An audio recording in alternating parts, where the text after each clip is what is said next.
Hallelujah. आइए इस समय हम लोग परमेश्वर के वचन से दूसरा कुरिन्थियों 5 अध्याय उसकी 17 पद से आज हम लोग बातचीत करेंगे। दूसरा कुरिन्थियों 5 उसका 17। इसलिए यदि कोई मसीह में है तो वह नई सृष्टि है, पुरानी बातें बीत गई हैं, देखो सब बातें नई हो गई हैं। याद रखिए, परमेश्वर का वचन क्लियर इस बात को कहता है, यदि कोई मसीह में है, क्या लिखा है? यदि कोई का मतलब क्या होता है? यदि कोई, इसका मतलब क्या है? कोई भी जो व्यक्ति मसीह में विश्वास करता है। अगर कोई ये बोल रहा है कि मैं मसीह में हूं, तो वो एक नई सृष्टि होना चाहिए। याद रखिए, पौलुस क्लियर इस बात को कहता है, यदि कोई, इसका मतलब अगर आप कह रहे कि मैं मसीह हूं, मैं विश्वासी हूं, तो बाइबल में लिखा है कि वो एक नई सृष्टि होना चाहिए। और बाइबल में लिखा पुरानी बातें बीतना चाहिए उनके जीवन से। यदि हमारे जीवन के अंदर आज भी पुरानी बातें घर करके बनी हुई हैं, आज भी हमारे जीवन के अंदर पुरानी आदतें हमारे जीवन के अंदर हैं, तो हम मसीह में नहीं हैं। हालेलुया। हम एक नई सृष्टि नहीं है। दिखावा करना बंद करना पड़ेगा। दिखावा वही व्यक्ति करता है जिसके मन में चोर होता है, और जो सत्य के अनुसार चलता है वो छाती ठोक कर कहता है कि मैं परमेश्वर के सामने हूं, मेरा परमेश्वर कभी भी न्याय कर सकता है। Hallelujah, hallelujah.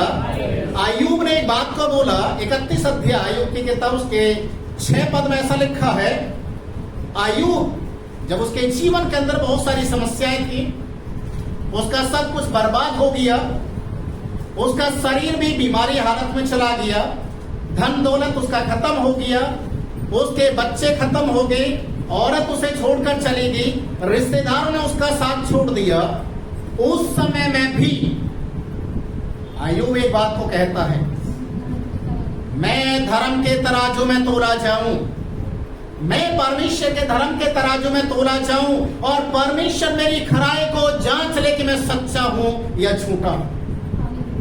आजी जो जब आप परमेश्वर को जानते हैं, परमेश्वर में आपने विश्वास करना शुरू किया है, आपके विश्वास की परख होती है। परमेश्वर आपको चेक करता है कि आप वास्तव में प्रभु में हैं या नहीं है। Hallelujah, hallelujah. परमेश्वर के वचन में लिखा हुआ है, यदि कोई मसीह में है, ये एक प्रश्न चिन्ह याद रखिए, एक प्रश्न चिन्ह, एक क्वेश्चन मार्क है। यदि कोई मसीह में है तो वो एक नई सृष्टि है, पुरानी बातें बीत गई, सब कुछ क्या हो गया? सब कुछ क्या हो गया? नए में क्या समझते हैं आप? क्या नया होना है? पूरा जीवन बदल जाए। आपका जीवन जो पहले था यीशु मसीह में आने से पहले, वो जीवन आपका पूरा बदल गया, पूरा बदलना है। और इस जीवन को बदलने के लिए सबसे पहली बात है, आपका मन का बदलना जरूरी है। अजी जो मैं घटना आपके बीच में रख रहा हूं, एक बार एक रानी, जो देश की रानी होती हैं, राजा रानी, कहानी सुनी होगी आपने। एक रानी जब अपने रथ के ऊपर सवार होकर गांव शहरों से निकल रही थी, तो अचानक उसने एक छोटे से एक बच्चे को देखा, और वो भागते भागते उसके रथ के नीचे आ गया। तो जैसे ही रानी साहिबा ने रथ को रुकवाया, बोला कि इस बच्चे को देखो, ये मर तो नहीं गया है। उसके जो सैनिक लोग थे, वो लोग जो चारों तरफ, रथ के चारों तरफ भाग रहे थे, उन्होंने देखा वो बच्चा मरा हुआ नहीं है, वो रथ के नीचे आ गया पर बैठ गया था। तो उसने उस बच्चे को लिया और अपने राजमहल में लेकर गई और उसे बहुत अच्छी तरीके से धुलवाया, उसे कपड़े पहनाई, उसके गले में जो घंटी होते घुंघरू वाली वो डलवाया सोने की, उसके पैरों में भी सोने की जो पाजेब टाइप के डलवाई, और हमेशा उस बच्चे को वो बेबी बेबी करके बुलाना शुरू किया। पूरे राजमहल के अंदर सभी लोग उस बेबी को देख रहे हैं और बड़े खुश हो रहे हैं, क्योंकि रानी का दिल उस बेबी के ऊपर आ गया। और मैं आपको बताना चाहता हूं ये बेबी कौन था। ये एक सुअर का बच्चा था, सुअर,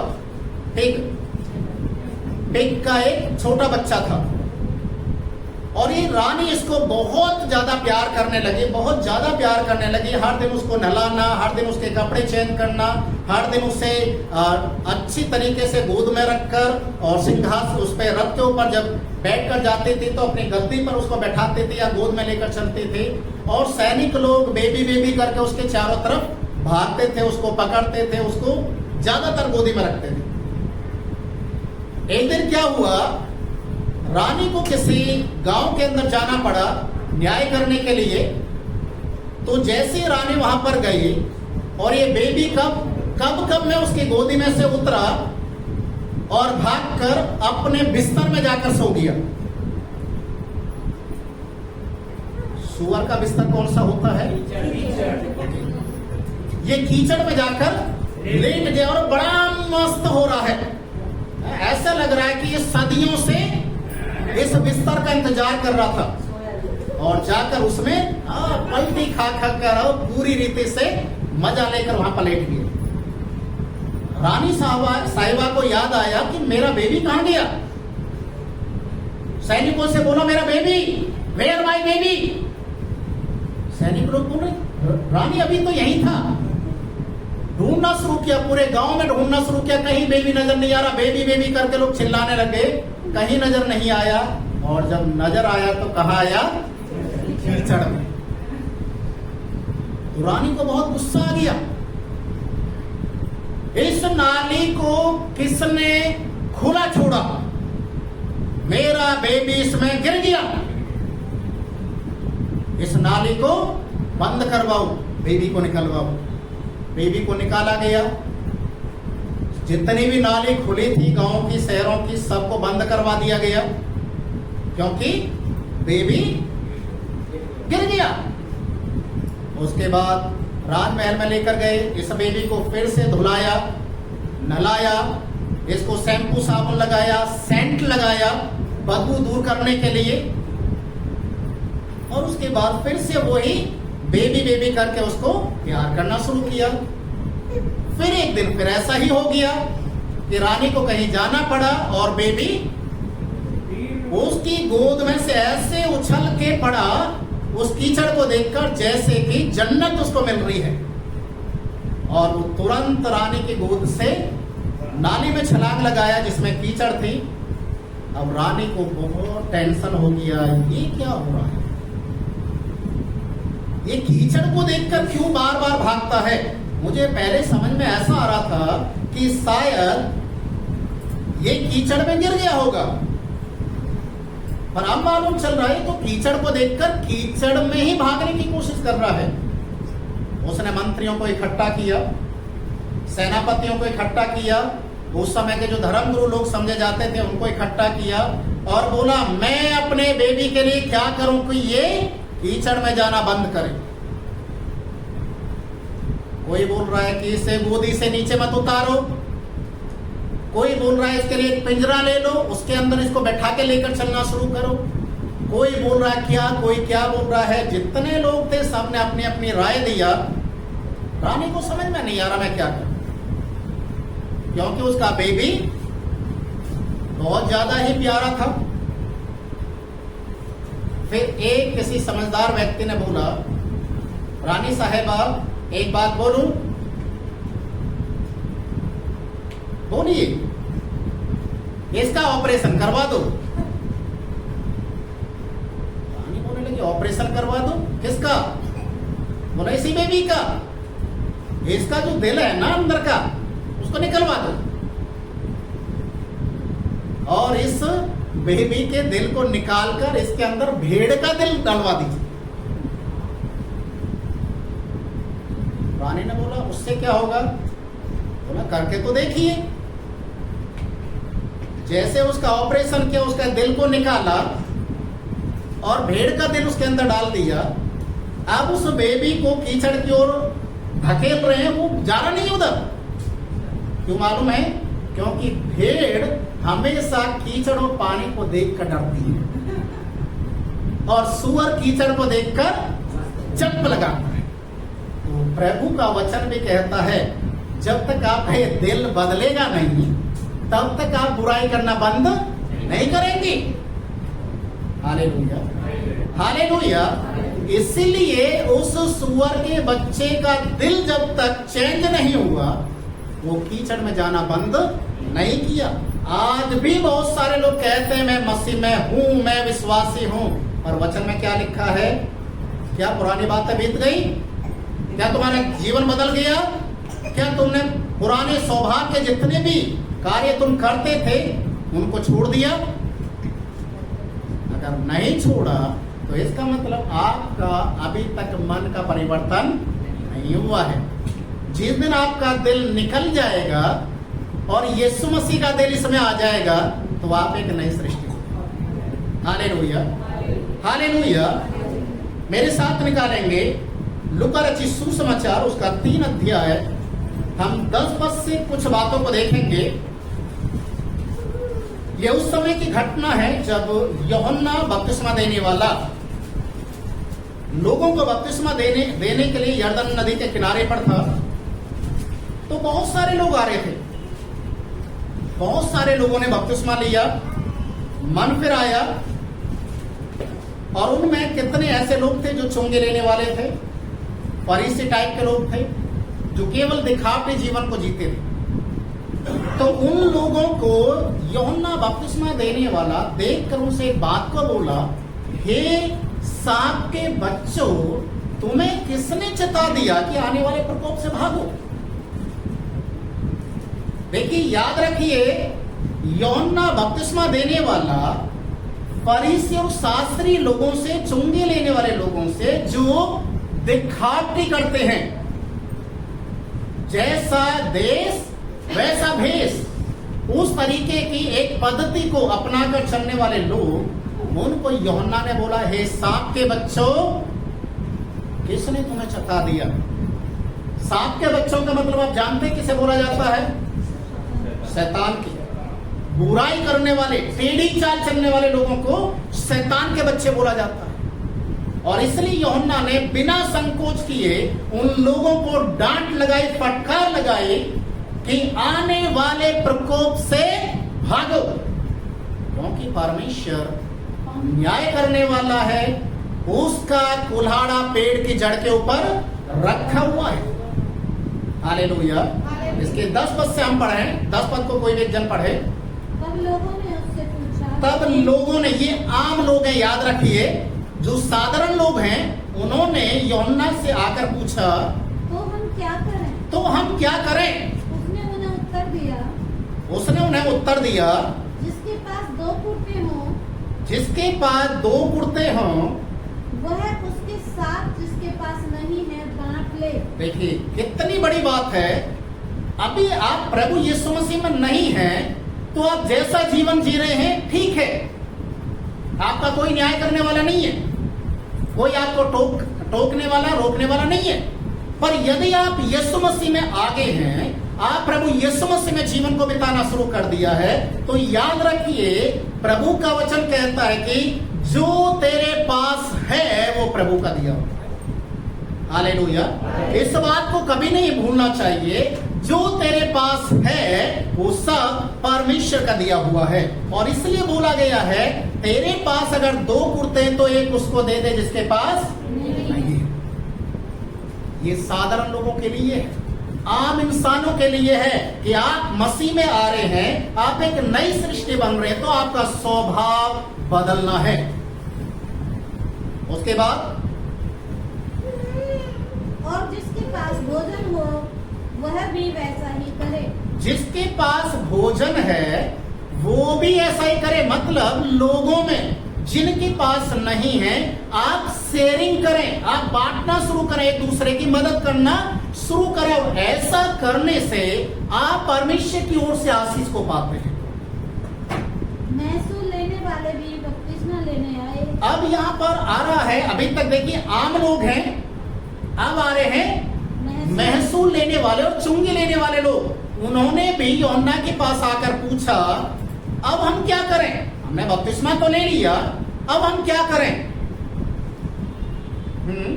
हे गुरु, अब हम क्या करें। उसने उनसे कहा जो तुम्हारे लिए ठहराया गया है उससे अधिक न लेना।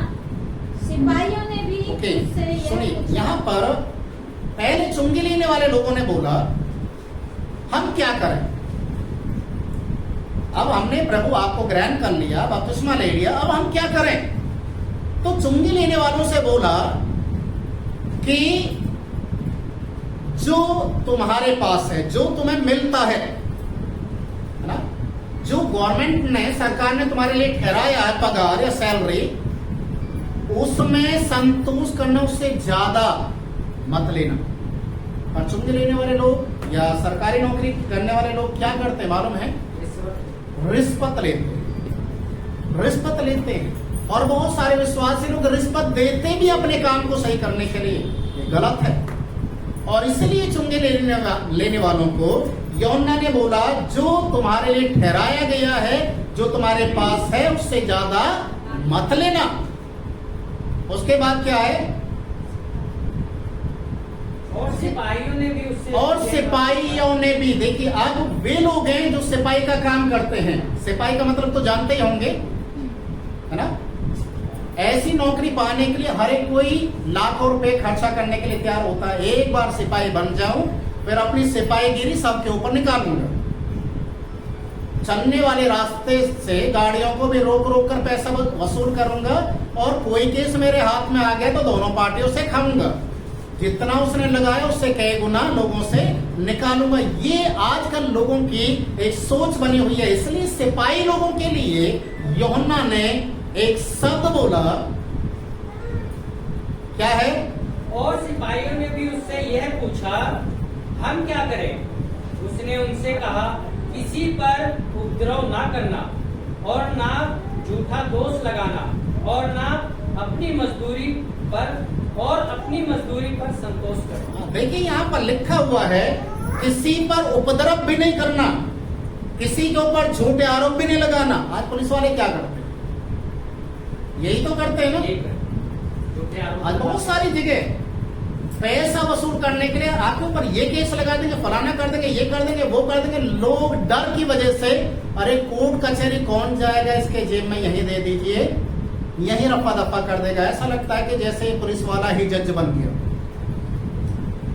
तो परमेश्वर का वचन कहता है कि चुंगी लेने वाले लोग, साधारण लोग, पुलिस वाले, ये सब यूहन्ना के पास आकर एक एक करके पूछने लगे हम क्या करें, हम क्या करें। और यूहन्ना ने उन सारे लोगों से बातचीत की और समझाया यदि आप नई सृष्टि हैं तो ये पुरानी बातें बीतनी चाहिए। जो परंपराएं चलती हुई आ रही हैं लोगों की कि हम ये काम करेंगे। जक्कई भी चुंगी लेने वाला था। जक्कई ने क्या किया था, लोगों को बेवकूफ बना बनाकर जिसको 1 रुपया देना था उससे 4 रुपये वसूल करता था। तो इसलिए तो 4 गुना करके लौटाया भी बाद में।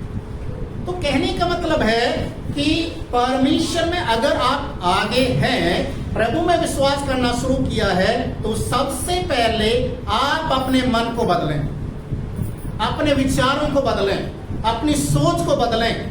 तब आपके जीवन के अंदर परमेश्वर का कार्य शुरू हो जाएगा। इफिसियों की किताब उसका 4 अध्याय निकालेंगे।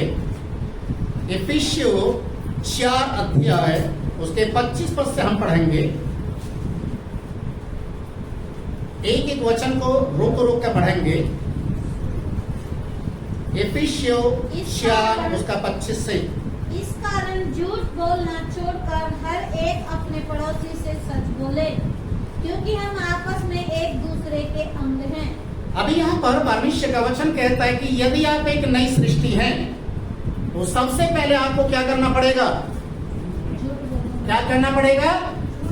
झूठ बोलना बंद करना पड़ेगा। आज आपको मालूम है, लोग, बहुत से लोग, 100 में से शायद 1-2 ही होंगे जो झूठ नहीं बोलते। नहीं तो लोग क्या बोलते मालूम है? बिना झूठ के तो हमारा काम ही नहीं चलता। यहां तक कि, थोड़ा मजाक के तौर से बातचीत कर रहा हूं, यहां तक कि लोग अगर किसी के ब्याह पार्टी में जाते हैं, शादी में जाते हैं, और जब वो खाना वाना खा लेते हैं और उनसे पूछते हैं कि आपने खाना खा लिया? चले, अभी कहाँ खाया है, अभी इधर की स्टॉल तो बची हुई है, अभी उधर का भी बचा हुआ है। ऐसा लगता है कि जैसे ये इसका अकेला पेट नहीं है, कई सारे लोगों के पेट को इकट्ठा करके ये लेके आ गया है, और खाना खाने के बाद अगले दिन बिस्तर के ऊपर पड़ जाता है। या तो दवाई लेके आएगा या पेट में दर्द बन जाएगा। खाने के लिए भी झूठ बोलते हैं। देखिए, वैसे तो झूठ बोलते ही बोलते हैं, हर चीज के लिए झूठ। और बाइबल हमें क्या बताते हैं? झूठ बोलने वालों का पिता कौन है? हालेलुया। इसलिए प्रभु का वचन कहता है कि झूठ बोलना बंद करें, हर एक अपने पड़ोसी से सच बोले। क्या आज आप बोल सकते हैं अपने पड़ोस में बैठने वाले से, आज के बाद में झूठ बोलना बंद करें? बोल सकते हैं? अपने पड़ोस में बैठने वाले से बोल सकते हैं, आज से मैं झूठ बोलना बंद करूंगा? है? बोल सकते हैं? आज से मैं झूठ बोलना बंद करूंगा। 300 रुपए की साड़ी खरीद के लेके आई, पड़ोसी ने पूछ लिया कितने के लेके आई? अच्छी लग रही है, 600 के लेके आए। ऐसे लगता है कि तो डबल मार्जिन वाला इंसान बन गया है ना। हर चीज में झूठ बोलना बंद करें। दूसरी बात, क्रोध तो करो पर पाप मत करो। आज बहुत सारे लोगों को गुस्सा आता है और गुस्से में ऐसा गुस्सा मारते हैं कि एलसीडी तक को तोड़ देते हैं, कूलर को तोड़ देते हैं, फ्रिज को तोड़ देते हैं, बाद में सर पकड़ के बैठ जाते हैं। कितना नुकसान करते हैं। मैंने एक भाई को ऐसा देखा, खाने की प्लेट को उठा के फेंक दिया, और जो खाना घर में बचा था, बाकी सारे लोग खा चुके थे, उसी का खाना बचा हुआ था, क्योंकि लेट था। उसको खाना दिया तो उसको खाना पसंद नहीं आया, खाना फेंक दिया। फेंकने के बाद वहां पर जो खाना अगर फेंकेंगे तो क्या होगा उसका? या तो कुत्ता बिल्ली उसको खाएगा या उठा के डस्टबिन डाल दिया जाएगा। उठा के खाना डस्टबिन डाल दिया, पूरी रात भूखा रहा, पूरी रात भूखा रहा, करवटें बदलते रहा, नींद भी नहीं आई। चोरों की तरह कभी इधर घुस रहा, कभी इधर घुस रहा है, बोल रहा है कि भूख लग रही है। एक हमारे एक मित्र हैं, उनके पापा की अगर बात बताएं तो उन्होंने भी ऐसा किया। ससुराल में चले गए, नई नई शादी जब होती है तो ससुराल वाले बड़ा प्यार करते हैं। जैसे जैसे शादी पुरानी होने लग जाती है तो ससुराल वाले भी अपना करके मानने लग जाते हैं। तो चला गया, खाने के लिए बोला, साली ने पूछा जीजाजी खाना खाओगे? नहीं, भूख नहीं है। साली ने दोबारा नहीं पूछा। उसके बाद सासू ने पूछ लिया एक बार शाम के टाइम, मेहमान जी खाना खाओगे? नहीं, भूख नहीं है। वो सिखा के भेजा था घर से, पहली बार में मत बोल देना कि हाँ मुझे दे दो, दूसरी बार बोलना। जब ऐसे बोलेंगे तो अच्छा खाना मिलेगा बाद में, नहीं तो जो बना हुआ वही मिल जाएगा। वो 2-3 बार मना करते गया। उसके बाद घर वालों ने सबने बोला कि मेहमान का पेट भरा हुआ, पेट खराब है, कोई भी खाने के लिए अब नहीं पूछेगा। सब के सब सो गए। अब मेहमान को तो पूरी रात भर नींद नहीं आई, वो परेशान है। रात में उठकर खेत में चला गया गन्ना तोड़ने के लिए, क्योंकि भूख लग रही है। जैसे ही गन्ना तोड़ा, गांव के लोग शोर मचने लगे, चोर चोर चोर। इधर से लोग लाठी लेके भागे, उधर से। बाद में ये मेहमान जी खाट के नीचे छुपकर पूरी रात बिताई, और सुबह बताया मैंने जान बचाई, खाना नहीं खाने से मैंने जान बचाई, नहीं तो रात में मेरा क्या हालत होना था मुझे नहीं पता, वो सुबह सुबह भाग गया वहां से। कहने का मतलब है परमेश्वर के वचन में यहां पर जैसे हम देख रहे हैं, क्रोध तो करो पर पाप मत करो। सूर्य अस्त होने तक तुम्हारा क्रोध क्या होना चाहिए? हाँ, खत्म हो जाना चाहिए। उसके बाद और शैतान को अवसर ना दो। देखिए, शैतान जब हमारे अंदर में घुसेगा तो उसके लिए कोई पासपोर्ट की जरूरत नहीं है। आप अनुमति देंगे शैतान आ जाए मेरे पास, ऐसा नहीं है। वो कभी भी मौका पाकर घुस जाए, कभी भी आपके परिवार को बर्बाद करने के लिए, आपके जीवन को बर्बाद करने के लिए, आपको समस्या में डालने के लिए कभी भी कुछ भी कर सकता है। इसीलिए वचन में लिखा है शैतान को अवसर ना दो कि वो तुम्हारे ऊपर हावी हो जाए। 28 पद में लिखा है, चोरी करने वाला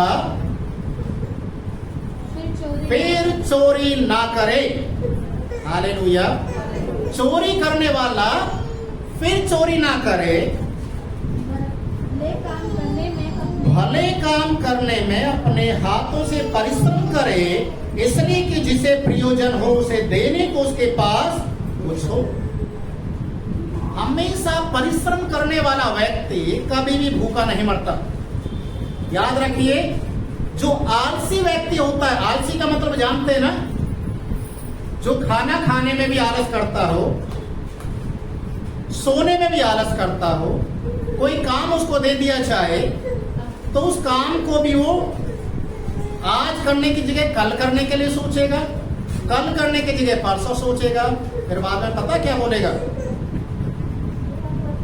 आज करे सो काल कर, काल करे सो परसों, अभी तो उम्र पड़ी है बरसों। इसलिए वो क्या करते, डिले करते जाते हैं, और बाद में उन्हें मालूम नहीं है कि वो आलसी व्यक्ति एक दिन कटोरा लेकर बैठना पड़ जाए। आगे वचन में लिखा हुआ है, कोई गंदी बात तुम्हारे मुंह से ना निकले। अजी जो कोई भी गंदी बात तुम्हारे मुंह से ना निकले। और आगे लिखा हुआ है, आवश्यकता के अनुसार वही निकले जो उन्नति के लिए उत्तम हो, ताकि सुनने वालों पर अनुग्रह हो। तुम्हारे मुंह से, जैसा पिछले संडे हुआ, ऐसा नहीं होना चाहिए। अच्छी बात निकले, उन्नति की बात निकले, एक दूसरे को उत्साहित करने वाली बातें निकले, ना कि उंगली उठाने वाली, ना कि दोष लगाने वाली। Hallelujah, hallelujah. आगे परमेश्वर के वचन में लिखा हुआ है, परमेश्वर के पवित्र आत्मा को शोकित मत करो। हालेलुया। तुम पर छुटकारे दिन के लिए छाप दी गई है। पवित्र आत्मा को शोकित मत करो। आज पवित्र आत्मा को शोकित कैसे हम कर सकते हैं? पवित्र आत्मा है क्या? याद रखिए, पवित्र आत्मा एक सहायक है। पवित्र आत्मा सत्य की आत्मा है। पवित्र आत्मा आपके जीवन के अंदर वो वास करती है, जिसे प्रभु की आत्मा बोला जाता है। और जब प्रभु की आत्मा आपके अंदर आ जाती है और आप बुराई करते हैं, वो काम करते हैं जिसके लिए मना किया गया है। जब आप बुरा करने से सामने वाले के मन को दुख होता है तो सोचने वाली बात है, जब आप बुराई करते हैं तो प्रभु की आत्मा को कितना बुरा लगता है। इसलिए वचन में लिखा है, प्रभु की आत्मा को शोकित मत करो, क्योंकि ये आत्मा छुटकारे के लिए तुम्हारे लिए दी गई है।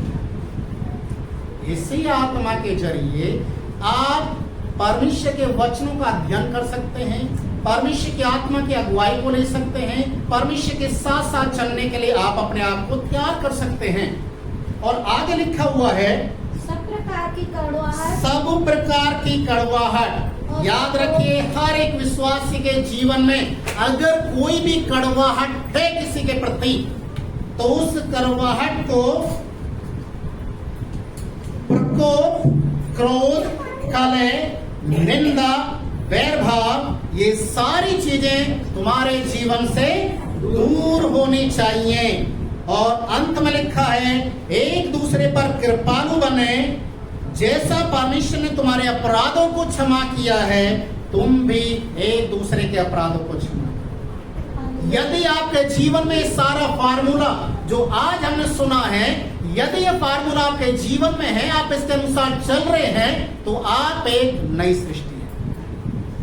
आप एक नई सृष्टि हैं।